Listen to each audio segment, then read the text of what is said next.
Car வாங்கி, வீடு வாங்கி, நிறைய நகைகள் வாங்கி, இதெல்லாம் வாங்கி நான் பெருமையாக காமிச்சிப்பேன், அதனால என்ன உலகம் மதிக்கும் அப்படின்னீங்கன்னா, அந்த மாதிரி காரு, வீடு, சொத்து இருக்க எத்தனை பேர் இந்த உலகம் மதிக்குது? ஒரு பெரிய பணக்காரரோட ஒரு மகன் இருப்பாரு, ஆனால் அவர் அந்த அளவுக்கு உழைக்க மாட்டாரு. முன்னாடி பார்க்கும்போது வணக்கம் ஐயா அப்படின்னுவாங்க.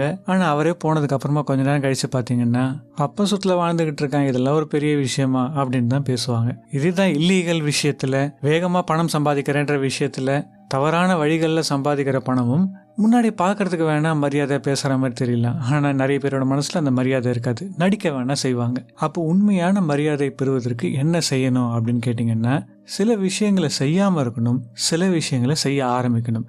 செய்யக்கூடாத விஷயங்கள் என்ன அப்படின்றத முதல்ல பார்ப்போம். தேவையில்லாமல் பேசாமல் இருக்கணும்.